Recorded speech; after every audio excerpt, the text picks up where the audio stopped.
Hello friends, good morning. Welcome to ask spoken English academy. मी आरती बाके परत एक नवीन video घेऊन तुमच्या समोर आली आहे.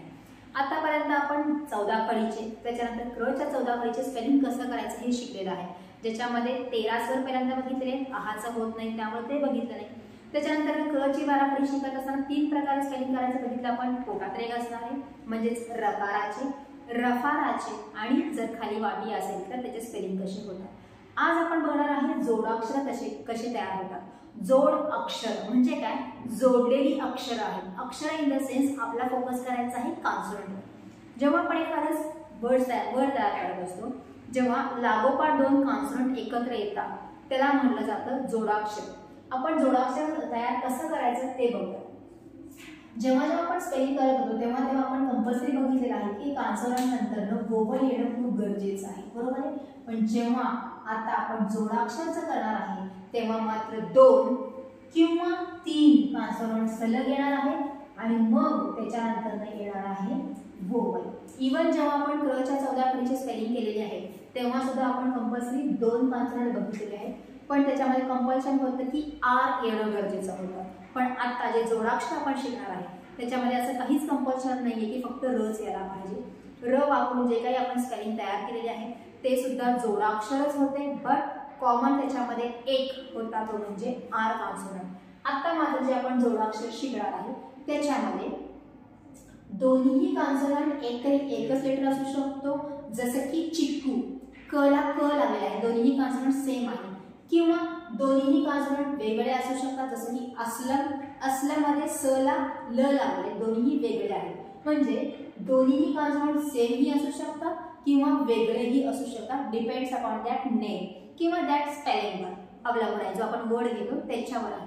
मग आता हे जे स्पेलिंग करायचे आहे ते करायचं कसं. आता तुम्हाला ऑलरेडी दाखवलेलं आहे की सी नंतर डायरेक्टली आपण सी घेतलेला आहे, त्या दोघांच्या मध्ये आपण व्ही घेतलेला नाही.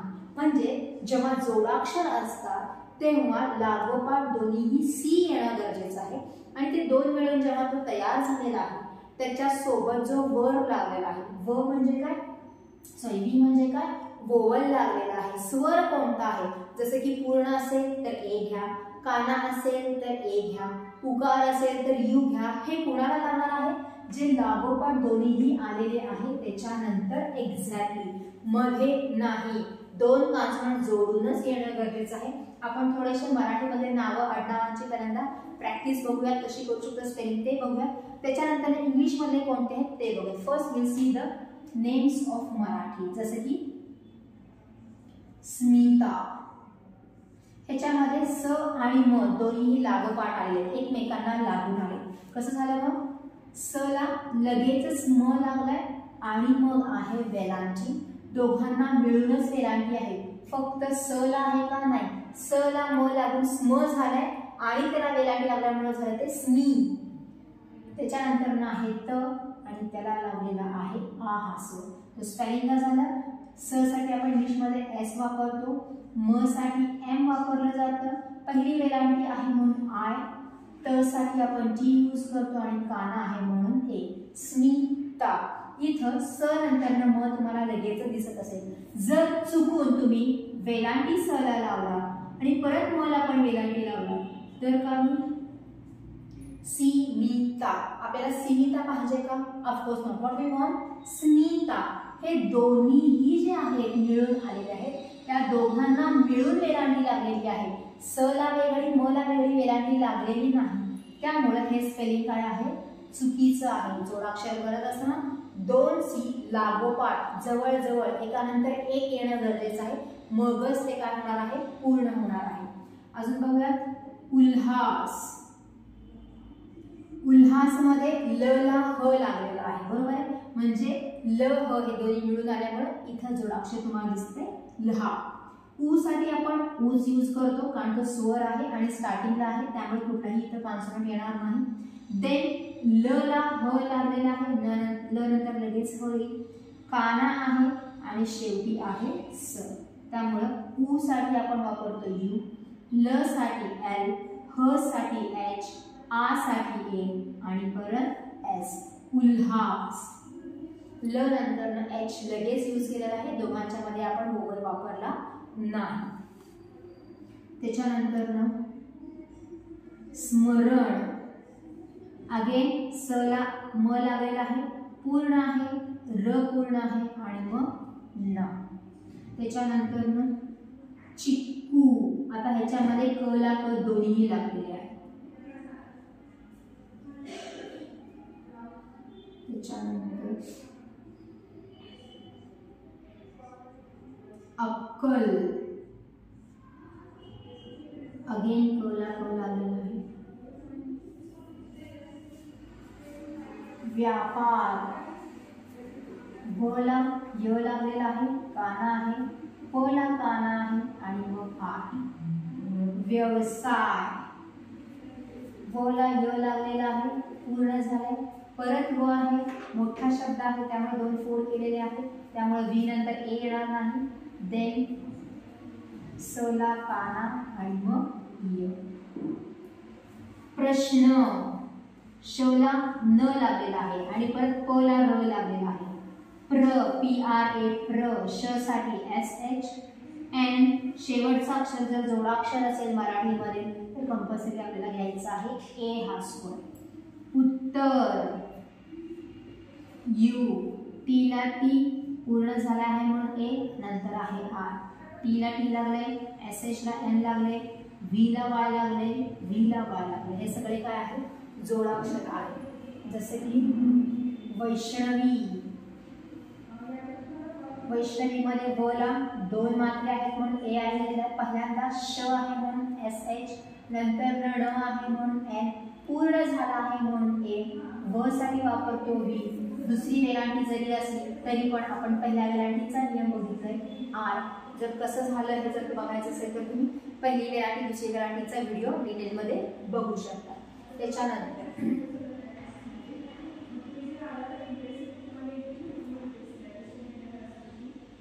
अल्पोपहार, आता हा एवढा मोठा बरोबर आहे. अ साठी आपण वापरतो ए, ल साठी एल, पी साठी पी, दोन्ही मिळून काना मात्रा आलेला आहे म्हणून ओ.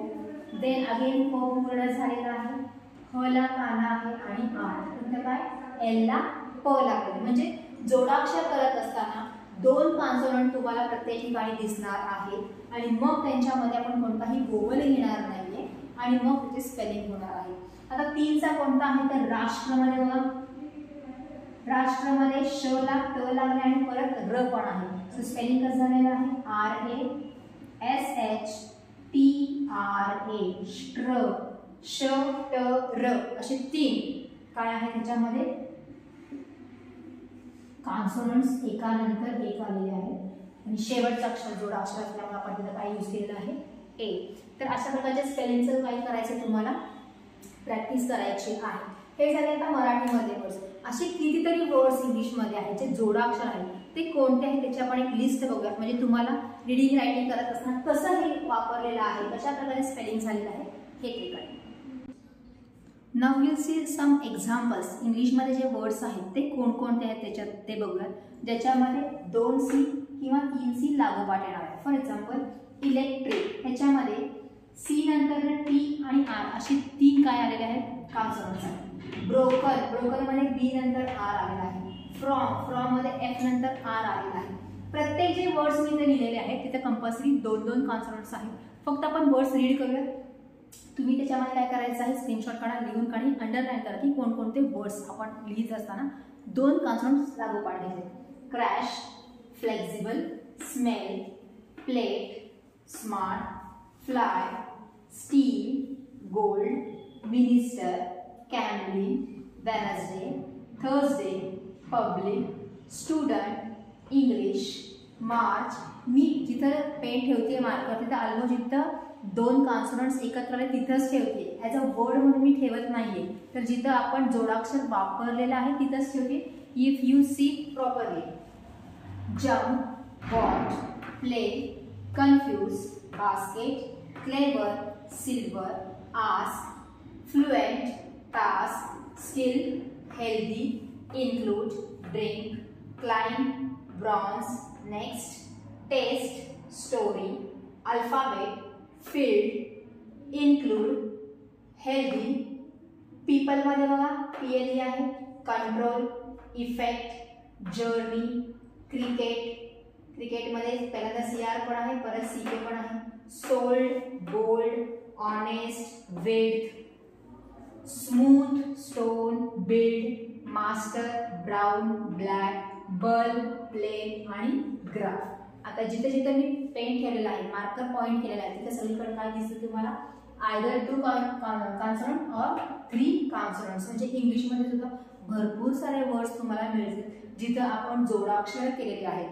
फक्त मराठीमध्येच आहेत असं नाही. मराठीमध्ये आपण नावांची, गावांची, आडनावांची स्पेलिंग कसं करायचं शिकलो. आता हे सगळे काय आहेत? इंग्लिशमध्ये जोडाक्षर आहेत. अशा प्रकारे भरपूर सारे वर्ड्स आहेत, त्याची लिस्ट करा. कशा प्रकारे स्पेलिंग होतात ते बघा. आता तुम्हाला मी टास्क देणार आहे. आतापर्यंत जेवढं काही आपण स्पेलिंग करायचं शिकलेलं आहे, अ पासून जोडाक्षरपर्यंत, पहिले 13 स्वर बघितले, त्याच्यानंतर परत 3 क्रच्या 14 कडीमधले आणि हे असे एकूण आपण बघितलेले आहेत 14 3 17 प्रकारची स्पेलिंग आपण कसं करायचं हे शिकलेलं आहे. आता त्याची प्रॅक्टिस आपण आतापर्यंत सेपरेट केलेलं आहे.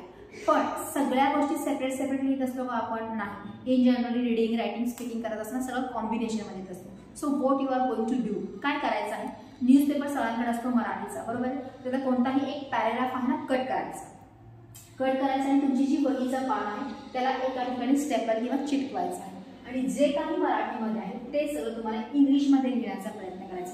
ट्रान्सलेशन नाही, फक्त स्पेलिंग करायचं आहे. म्हणजे जर वर लिहिलं असेल सोलापूर, तर सोलापूरचं तुम्हाला SOLAPUR, आज AZ, रोजी ROJI, असं तुम्हाला काय करायचं आहे? प्रॅक्टिस करायची. म्हणजे मराठीचं इंग्लिशमध्ये आपण फक्त स्पेलिंग काय करतोय.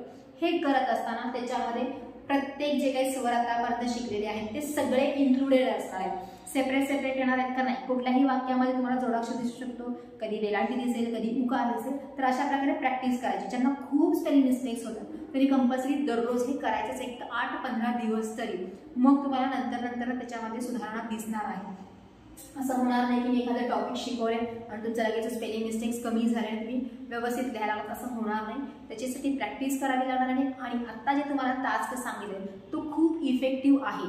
दररोज तुम्हाला एक छोटंसं पॅराग्राफ लिहायचं आहे, एका पेजवर चिटकवायचं आहे आणि त्याचं लगेच स्पेलिंग करायचं आहे. वेळ असेल तर 2 करा, सकाळ संध्याकाळ. अजून वेळ असेल तर सकाळ दुपार संध्याकाळ. खूप स्पेलिंग मिस्टेक्स आहेत, कव्हर करायचं आहे लवकरात लवकर. जेवढा वेळा तुम्हाला लिखाण करायचं असेल तर अशा प्रकारे करा. नावाचे आडनाव वगैरे असेच असणार आहेत, पण स्पेलिंग करताना सगळे रूल्स जे आपण शिकलेले आहेत तेच इथे इम्प्लिमेंट करायचं आहे. म्हणजे तुमचे स्पेलिंग मिस्टेक्स कमी होणार आहेत. आणि अजून जे काही इंग्रजीमध्ये वर्ड्स आहेत ते सगळे प्रत्येक एक जे स्पेलिंग आहे ते 14 कडीच्या नियमाने चालत नाहीत.